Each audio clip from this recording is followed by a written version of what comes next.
Assalamualaikum warahmatullahi wabarakatuh.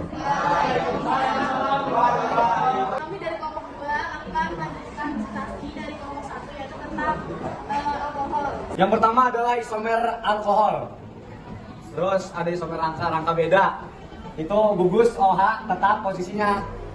Terus di bawahnya itu ini adalah 1 butanol C4H10O. Nah, ini yang bawahnya itu 2 metil 1 propanol C4H10O. Isomer posisi gugus, fungsi OH itu beda. Nah, ini tuh 1 butanol C4H10. Yang bawahnya itu 2 butanol C4H10O. Yang ketiga ada isomer fungsi. Isomer fungsi gugus fungsi yang berbeda. Rumus dari alkohol, gugus fungsi alkanol, butanol, dan gugus eter. Jumlah dari gugus C4H10O memiliki rumus yang sama tapi dengan gugus yang berbeda. Jadi ini yang disebut dengan isomer fungsi. Yang keempat ada isomer ruang. Isomer ruang atau isomer optik yang memiliki C chiral atau C asimetris adalah C yang mengikat 4 atom gugus yang berbeda semua. Contoh 2 butanol C4, posisi OH ada di C2. C2 mengikat H, mengikat CH3, OH, dan total dari CH2 CH3. Kesimpulan yang keempat ini berbeda dengan yang disebut C chiral. 2 butanol memiliki isomer optik karena memiliki C chiral. Rumus isomer aktif mengapakah C chiral yaitu rumusnya. Maka jumlah alkohol eter dari Ada sifat fisik alkohol. Titik alkohol relatif tinggi. Hal ini terjadi karena akibat dari adanya daya tarik intermolekuler yang kuat. Titik ini adalah ukuran kasar dari jumlah energi yang diperlukan untuk memisahkan satu molekul cair dari molekul yang paling dekat dengannya. Apabila molekul terdekatnya melekat pada molekul tersebut dalam bentuk ikatan hidrogen, maka dibutuhkan energi yang cukup besar untuk memisahkan ikatan tersebut. Yang B ada pelarutan. Alkohol dengan massa molekul rendah dapat larut dalam air dengan baik. Larutan ini lebih disebabkan oleh ikatan hidrogen antara alkohol dan air. Semakin panjang rantai karbon, maka semakin kecil pelarutannya di dalam air. Sifat kimia alkohol. A. Dehidrasi alkohol. Dehidrasi atau pelekatan air ini biasanya terjadi apabila atom fosfat atau lebih dicampur dalam alkohol dengan dipanaskan pada suhu hingga 180 derajat Celcius.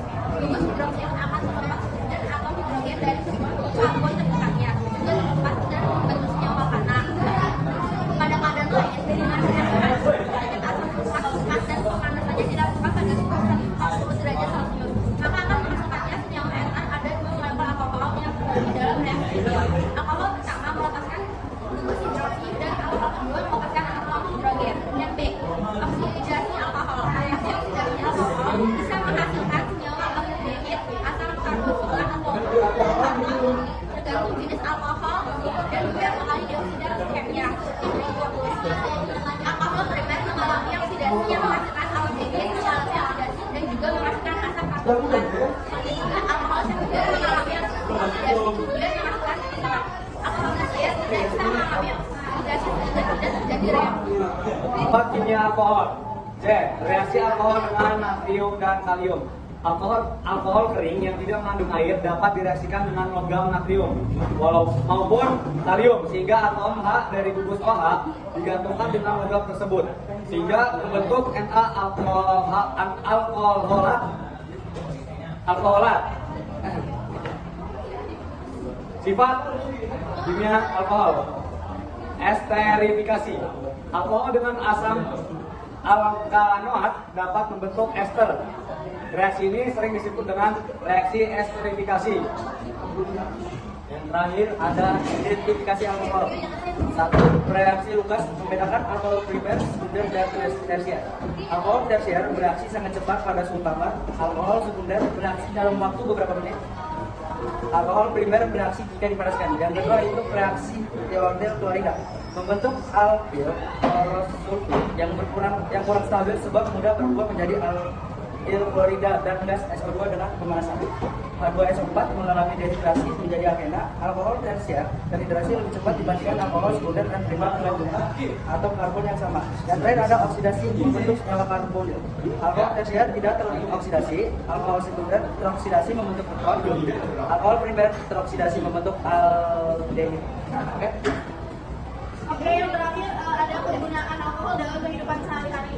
Yang pertama itu sebagai antiseptik, yang kedua menghilangkan penguapan kombinasi, yang ketiga membersihkan tirai, yang keempat membersihkan wastafel, yang kelima menghilangkan bau sepatu, yang keenam membersihkan perhiasan, ketujuh menghilangkan tinta dan spidol permanen, kedelapan mendisinfeksi ponsel, kesembilan sebagai penyembuh make up, dan yang kesepuluh sebagai obat gosok untuk nyeri otot. Sekian. Sekian presentasi dari kami, kurang lebihnya mohon maaf. Wassalamualaikum warahmatullahi wabarakatuh.